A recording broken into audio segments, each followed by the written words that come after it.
Un élan renouvelé de coopération stratégique rapproche l'Afrique et les Caraïbes. Les deux régions approfondissant le dialogue politique, développant leur partenariat économique et renforçant les liens entre leurs populations. De la justice réparatrice au commerce en passant par la mobilité, l'investissement et les échanges culturels, les dirigeants des deux côtés de l'Atlantique poursuivent des priorités communes visant à créer de nouvelles opportunités et à renforcer leur voix commune sur la scène internationale. Dans ce numéro d'Africa 24 Caribbean Journal, nous examinons l'accord historique de réparation conjoint Afrique-Caribéenne adopté à Accra, l'accord historique d'exemption de visa entre le Ghana et Saint-Kitts et Nevis, le portrait d'Okechukwu Irjeika, directeur général des opérations régionales d'Afrique-Zimbank pour la région de la CARICOM, un entretien avec Richard Nixon, président de la Grenada Development Corporation, la tournée d'investissement d'Afrique-Zimbank en Jamaïque et un rapport de pays sur la Grenade. Un cadre commun en 19 points a été adopté par les pays d'Afrique et les Caraïbes lors d'une conférence de haut niveau à Accra, au Ghana, le 19 juin 2026. Cette initiative appelle à des excuses officielles, à une justice réparatrice, à un allègement de la dette, à la restitution des biens culturels et à un plaidoyer international renforcé concernant l'héritage de la traite transatlantique des esclaves. Approuvé par les dirigeants des deux régions, ce cadre constitue l'un des engagements politiques coordonnés les plus fermes à ce jour pour faire progresser un programme commun de réparation sur la scène internationale. Les États africains et caribéens ont franchi une nouvelle étape dans leur campagne pour la justice réparatrice en adoptant un agenda commun de 19 points sur les réparations liées aux conséquences historiques de la traite transatlantique des esclaves. Réunis à Accra, au Ghana, lors d'une rencontre de haut niveau le 19 juin 2026, les dirigeants des deux régions ont appelé à des excuses officielles, à la mise en œuvre des mesures de justice réparatrice, à un allègement de la dette et à la restitution des biens culturels. Le travail engagé avant nous ne peut être réalisé au moins d'une simple déclaration, d'une conférence unique ou d'un document prospectif isolé. Ainsi, au cours de cette conférence, nous devons réfléchir aux meilleures approches pour mettre en place un cadre global et durable après l'adoption. Cette initiative constitue l'une des positions politiques coordonnées les plus ambitieuses jamais adoptées conjointement par l'Afrique et les Caraïbes sur les réparations. Elle vise à placer la question de l'héritage de plusieurs siècles de traite négrière et d'exploitation coloniale au centre des discussions diplomatiques mondiales. Mes amis, oui, dans l'esprit de l'initiative de Bridgetson, cela implique également une réflexion sur l'allègement fiscal, les mécanismes de compensation financière et les processus de décolonisation. La rencontre d'Accra s'inscrit dans le prolongement d'une résolution de l'Assemblée générale des Nations unies adoptée en mars 2026 qui a reconnu la traite transatlantique des Africains et l'esclavage racialisé comme le crime le plus grave contre l'humanité. Cette résolution a été soutenue par 123 États membres de l'ONU. Ce travail constitue une contribution essentielle aux efforts qui nous attendent. Il est désormais nécessaire de renforcer la coopération entre les gouvernements et les différents partenaires, d'assurer une meilleure cohérence entre les initiatives existantes et de définir des voies concrètes. Les estimations historiques évoquent environ 12 millions d'Africains déportés de force entre le XVIe et le XIXe siècle dans le cadre de la traite transatlantique. Les dirigeants africains et caribéens affirment que les réparations doivent dépasser les gestes symboliques et inclure des mesures économiques telles que le Fonds mondial pour les réparations. L'Afrique et les Caraïbes continuent de renforcer leurs liens diplomatiques grâce à une mobilité accrue et une coopération bilatérale renforcée. Le Ghana et Saint-Kitts et Nevis ont signé un accord d'exemption de visa pour les titulaires de passeports ordinaires. Cet accord devrait faciliter le tourisme, les affaires, les investissements, les échanges culturels et les liens entre les populations des deux pays.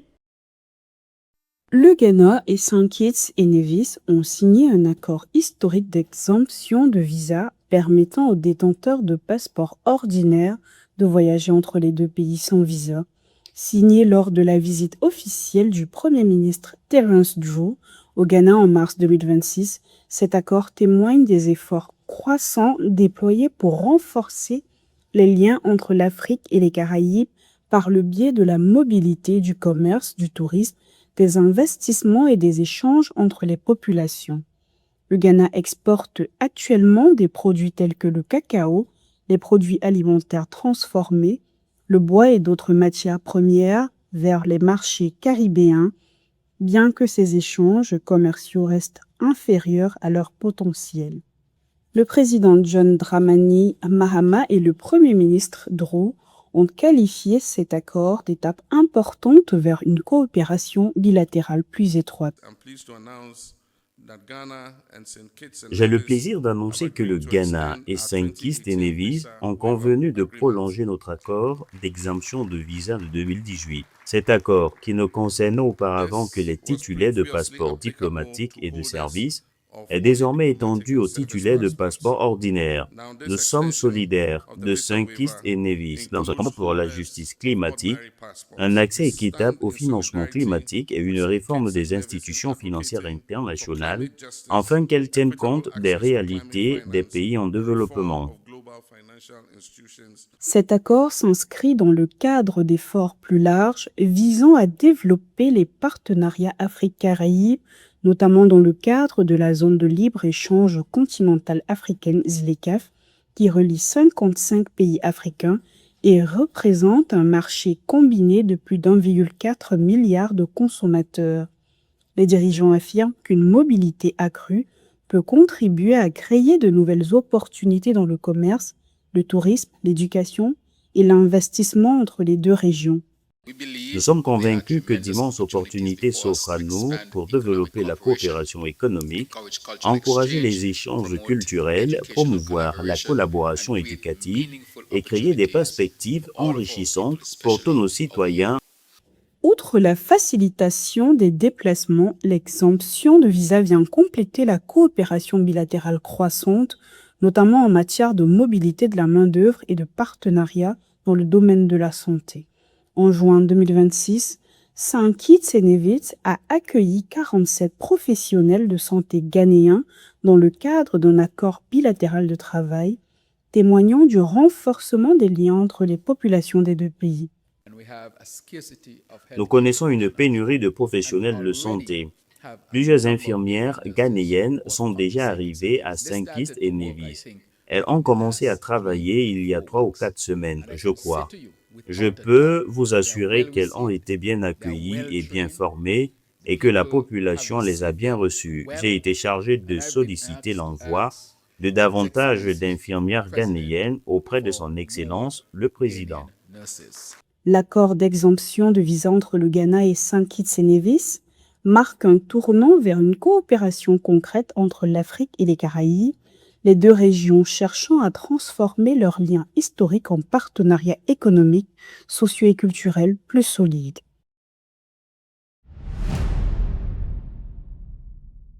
Figure clé de la coopération économique Afrique-Caraïbes, Okechukwu Ijerika est directeur général des opérations pour la région CARICOM à Afreximbank. Il a joué un rôle essentiel dans le développement de l'engagement de la banque dans les Caraïbes en promouvant le financement du commerce, l'investissement, l'industrialisation et le développement du secteur privé. Son action s'inscrit dans la stratégie globale d'Afreximbank visant à renforcer les liens commerciaux entre l'Afrique et les Caraïbes tout en soutenant la transformation économique régionale. Spécialiste nigérian de la finance du commerce international, Okechukwu Ijerika possède plus de 20 ans d'expérience dans le secteur bancaire. Diplômé en sciences actuarielles et titulaire d'un MBA en commerce international, il a fait ses armes au sein de plusieurs grandes banques nigérianes où il s'est spécialisé dans le financement du commerce, les garanties bancaires, la gestion des risques et les opérations d'import-export.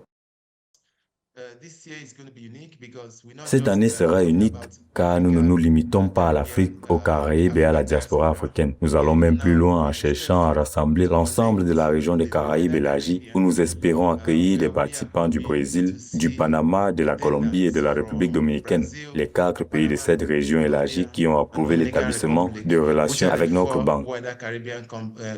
En 2015, il rejoint la Banque africaine d'import-export Afreximbank comme responsable des services du commerce. Il contribue alors à moderniser les instruments de financement des échanges, à développer les services de trade finance et à accompagner la digitalisation des opérations. Son expertise lui vaut également de siéger dans plusieurs groupes de travail internationaux de la Chambre de commerce internationale, ICC, et de la Bankers Association for Finance and Trade, BFAT. Ce que nous faisons au sein de notre banque de financement, c'est jouer un rôle de premier plan pour mettre en relation ces acteurs clés, de manière à ce qu'ils commencent à collaborer pour trouver des solutions communes à ces problèmes. Et bien sûr, nous savons que lorsqu'un sujet fait l'objet de discussions, lorsqu'une solution est débattue de manière régulière, cela débouche à des actions concrètes. Aujourd'hui directeur général des opérations régionales d'Afreximbank pour la région CARICOM, il pilote le développement de la banque dans les Caraïbes. Il coordonne les relations avec les gouvernements, les banques et le secteur privé afin de renforcer le commerce, les investissements et l'industrialisation. Il accompagne notamment l'intégration de pays comme la Jamaïque et le déploiement de nouveaux mécanismes de financement. Ce que nous constatons aujourd'hui, c'est que les acteurs s'impliquent davantage pour identifier les opportunités. Les détenteurs des fonds d'investissement disposent désormais de partenaires sur lesquels ils peuvent compter. Et c'est là qu'intervient le réseau d'Afreximbank. Et pour nous, en tant qu'institution financière, cela signifie qu'une fois que ces processus de jumelage auront progressé, une fois que les relations auront été consolidées, nous apporterons les financements nécessaires pour concrétiser ces projets. À travers la stratégie Global Africa, Okechukwu Irejirika œuvre un rapprochement économique entre l'Afrique et les Caraïbes. Il soutient les PME, les zones économiques spéciales et les grands projets industriels afin de stimuler les échanges, attirer les investissements et faire d'Afreximbank un acteur majeur de l'intégration commerciale afro-caribéenne. Richard Nixon, président de la Grenada Development Corporation, présente les priorités d'investissement de la Grenade, sa stratégie de développement industriel et les efforts déployés pour positionner l'île comme une destination attractive pour les entreprises et l'industrie manufacturière.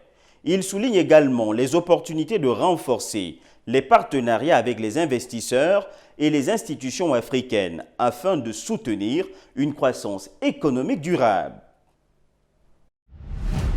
Comment les liens historiques entre l'Afrique et les Caraïbes peuvent-ils être renforcés? I think there are a couple of things which need to occur, and one is education. We know of each other, but we don't know each other. And I think events like this actually creates a dialogue and a platform for us to have discussions like this, to have media presences and meet our brothers and sisters from both sides. So I think having an understanding and what I call building trust equity is very important in the future of business and trade. If I don't trust you, I wouldn't be doing business. So I think these events are very, very important as a baseline and a foundation for doing more things together. Le commerce entre les deux régions est inférieur à $1 milliard par an. Comment l'impulser? I think having established diplomatic relations is very important, and at the same time selective visa waiver agreements, which is a barrier for traveling. But most importantly, I think both sides need to really look at having direct air flights between both regions. For example, it took us 9 hours to get here. If we had to fly through the north or New York or London, it would probably take us a full day. You know, plus the additional costs and visas and the hassles, hotels. There's absolutely no reason why we cannot be doing direct flights on both sides. But that takes time, because for airlines, it'd have to be economically sustainable. It has to make sense. So maybe both sides can do some funding up front to have the proof of concepts, and instead of having daily flights, maybe weekly flights. But you augment the airline flights with trade, with goods and services, so you help to subsidize the cost of air travel. En tant qu'ambassadeur de la Grenade, quelle est la priorité pour les relations avec l'Afrique? We're right in the middle now of writing a strategic plan for Africa, which I'm leading. And we've taken a immediate term, medium term, and long term approach. So we have 5 countries that we're focused on. I'm not going to name them, but we have 5 countries which we're focused on in the near term. And hopefully by the end of this year, we would accomplish it. So we have to take things step by step. So we look at disposable income. We look at the interests of the African countries to invest in our countries, and also vice versa. So, and again, trade breaks down all political barriers. So if we focus on trade, it could be trade in services and goods, tourism. I think there's a lot we can do immediately, actually. Les petits États insulaires sont confrontés à des défis uniques. Comment relever ces défis?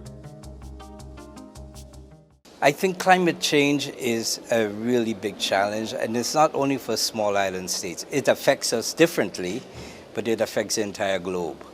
But I think for us in small island states, we have coastal irrigation or coastal erosion, and there are some technologies you can actually put in place to prevent that. But I also think having partnerships with African countries that may have expertise or technologies in the blue economy that can help us maximize the resources in the sea, and at the same time help protect our coastlines, I think is some areas that's prime for cooperation. And there's funding available for these things. We just have to find the right mix. Quel impact potentiel voyez-vous pour une coopération entre l'Afrique et les Caraïbes? I think it's going to shake the world. I really think it's going to shake the world, because this partnership, it's been over 400 years in the making. And now we're coming back together. I think the world is going to shake. I really do. Le commerce Afrique-Caraïbes représente 3%. Quels secteurs peuvent être exploités? Well, let's take Nigeria, for example. Everything is produced here. So what can the Caribbean gain from Nigeria? Maybe not too much, but I think in looking at our traditional trading partners, which, given what's happening in the globe today, it's kind of difficult. We have to look for new partners to provide us the goods and services we need. So I think there's a huge opportunity for food, for technical know-how, and for processing different types of foods.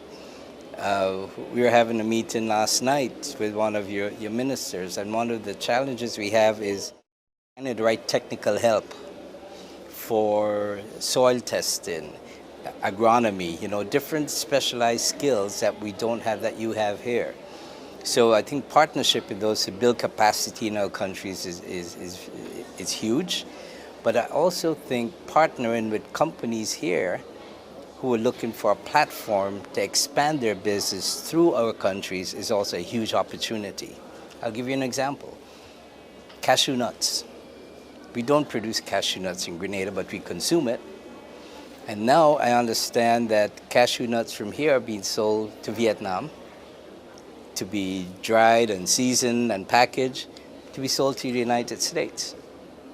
We could be doing this in Grenada. So having this type of partnership where your exporters here can probably make more money and have a shorter route and cheaper route into the United States or the Caribbean market in itself.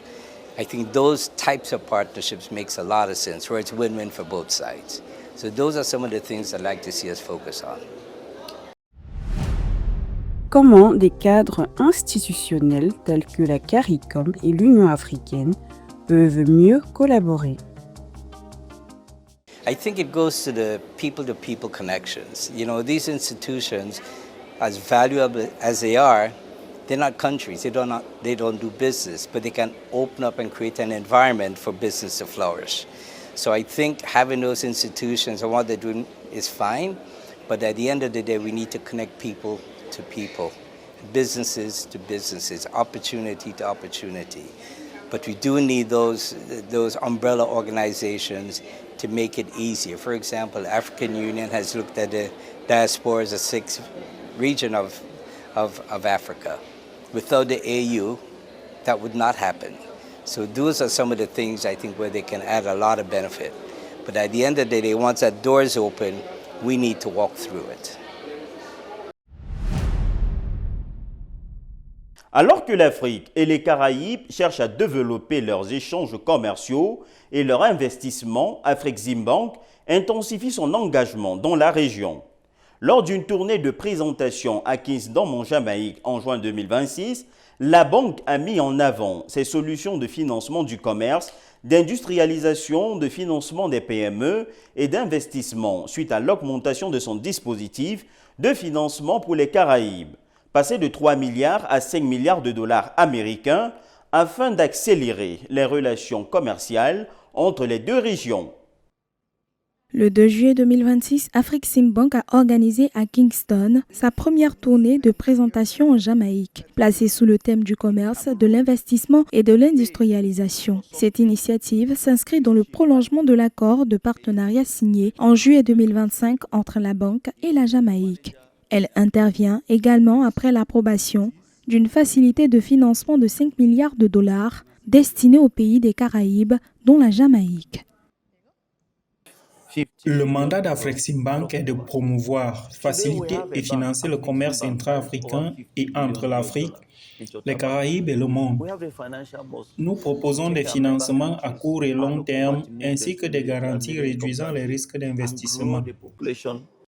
Avec environ 425 000 micros, petites et moyennes entreprises, la Jamaïque s'appuie sur un tissu entrepreneurial qui génère près de 44% du PIB et représente jusqu'à 80% des emplois. Malgré ce poids économique, les PME restent confrontées à des défis majeurs, notamment l'accès au financement, la formalisation et l'ouverture aux marchés internationaux. Pour y répondre, Afreximbank a présenté ses solutions de financement et d'accompagnement destinées à renforcer la compétitivité des entreprises locales.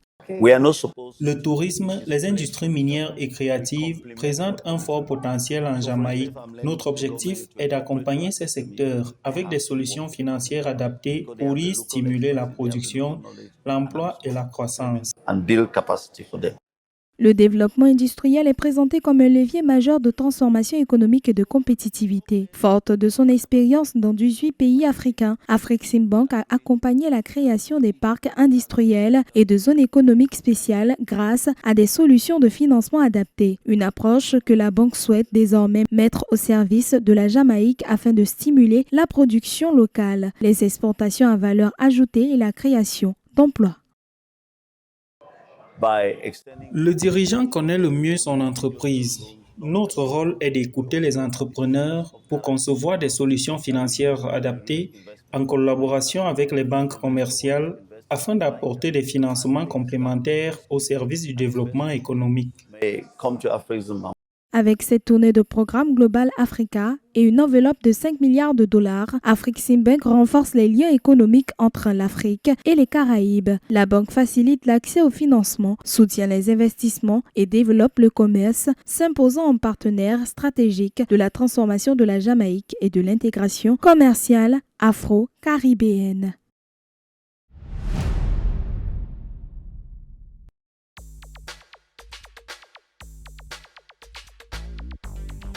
Du 21 au 25 octobre 2026, Cotonou au Bénin accueillera le sommet africain sur le leadership et la culture des jeunes, consacré au leadership et à la valorisation de la culture africaine. Cette rencontre réunira des acteurs de la jeunesse autour des enjeux liés à l'engagement citoyen, au développement des compétences, à l'entrepreneuriat et à la préservation du patrimoine culturel africain. Pendant 5 jours, les participants échangeront sur le rôle de la jeunesse dans la transformation du continent à travers des conférences, des sessions de partage d'expériences et des activités culturelles. Ce sommet s'insère ainsi dans une trajectoire de promotion du leadership souverain et de participation active aux défis globaux de croissance.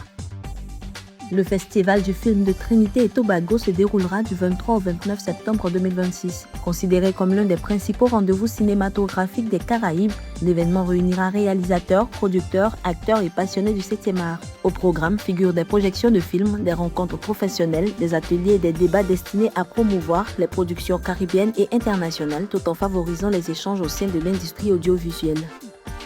Antigua et Barbuda accueillera du 1er au 4 novembre 2026 la réunion des chefs de gouvernement du Commonwealth. Ce sommet rassemblera les dirigeants des 56 États membres de l'organisation afin de débattre des principaux défis mondiaux, notamment le développement durable, le commerce, le changement climatique et la coopération internationale. Les discussions devraient également porter sur le renforcement des partenariats économiques et la promotion d'une croissance inclusive au sein du Commonwealth. Surnommée l'île aux épices, la Grenade s'affirme aujourd'hui comme un laboratoire de résilience au cœur des Caraïbes. Entre ambitions économiques portées par une croissance de 4,1% et défis climatiques majeurs, ce petit État de 344 km² déploie une stratégie de transformation audacieuse, soutenue par un plan d'action national de 572 millions de dollars dédié à l'adaptation environnementale. Située à l'extrémité sud de l'arc des Petites Antilles, la Grenade abrite 130 000 habitants autour de sa capitale, Saint George. Découverte par Christophe Colomb en 1498, l'île a traversé des siècles d'influence coloniale française et britannique avant son indépendance en 1974. Son architecture institutionnelle actuelle reste profondément marquée par les soubresauts de la Révolution de 1979 et de l'intervention américaine de 1983.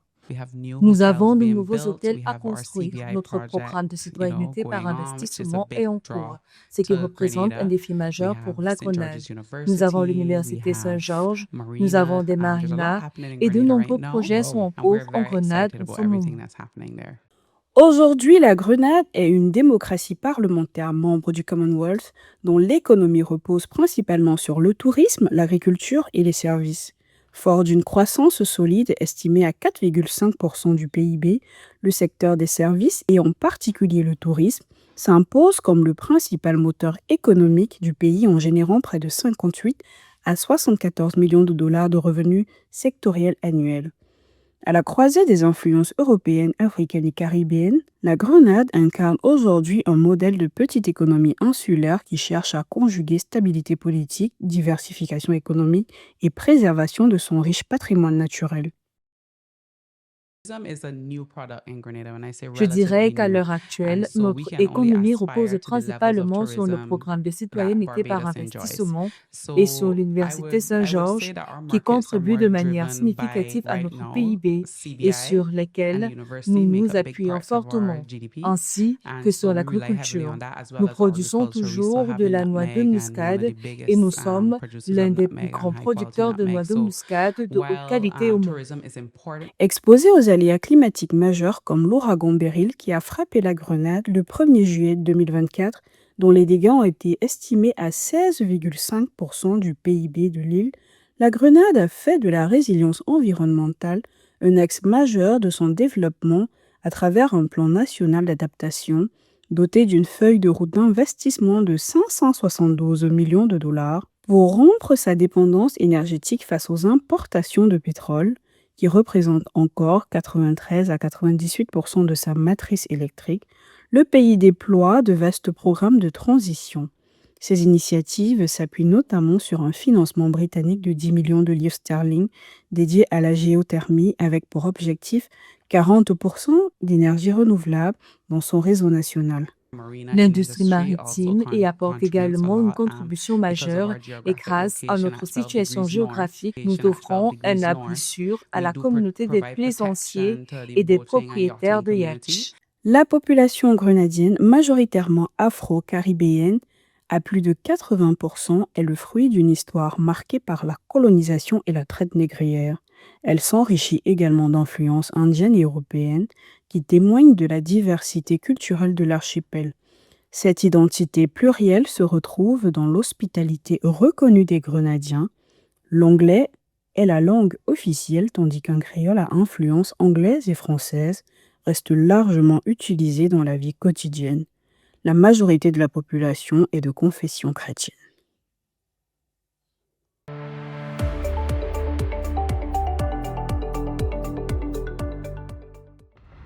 Africa 24 Caribbean Journal est le premier magazine 360 degrés valorisant les stratégies et les partenariats qui dynamisent la coopération entre l'Afrique et les Caraïbes.